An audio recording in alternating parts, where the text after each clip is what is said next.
Nakanguyo ko si Alec kay Cor, abala sa pagsasaayos ng isang nare-programang kapsula ng alaala. Kino-configure niya ang munting makinang ibon, ginagawa itong palihim na tagapagdala ng mensahe, isang tulay sa pagitan ng dalawang mundo.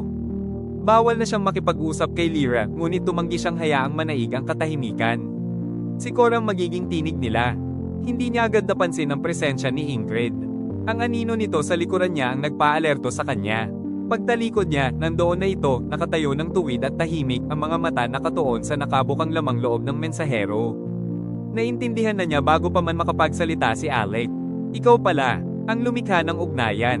Hindi siya galit, hindi talaga. Ngunit ang boses niya ay may taglay ng matalim na kawalang emosyon, ang tono na inilalabas lamang niya kapag masakit ang katotohanan. Minsan na silang naging magkapareha. Inatasan ng guild na magsanib.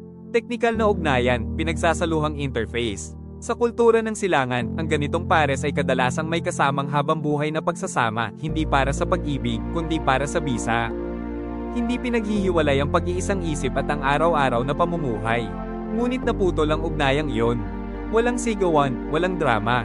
Basta na lamang naglaho sa mga pagkakaiba ng pamamaraan at layunin. At ngayon, pinagmamasdan ni Ingrid kung paanong binabago ni Alec ang isang ibon upang magpadala ng mga alaala sa isang babae sa kabila ng pader. Isang estranghero, isang binder. Tinatanggihan mo pa rin ang bagong asignasyon. Kalmado ang boses niya, ngunit malamig. Para kay Ingrid, walang loika. Isusugal ang parusa, lilihis sa tungkulin, lulusot sa mga protocol para lang mapanatili ang isang marupok na ugnayan sa isang binder na hindi niya kilala. Kung gusto niya ng kapareha, kailangan lang niyang humiling. May mga bagong asignasyong nakalaan. Na-optimize. Walang komplikasyon. Ngunit hindi niya ginawa. Nanatili siyang mag-isa. At para sa kanya, hindi iyon maipaliwanag. Nag-atubili siya. Maaari niya sanang isumbong kay Solen. Dapat siguro. Ngunit hindi siya kumilos. Tahimik lang si Alec. Hindi siya nakiusap. Hindi rin niya sinubukang ipaliwanag ang sarili.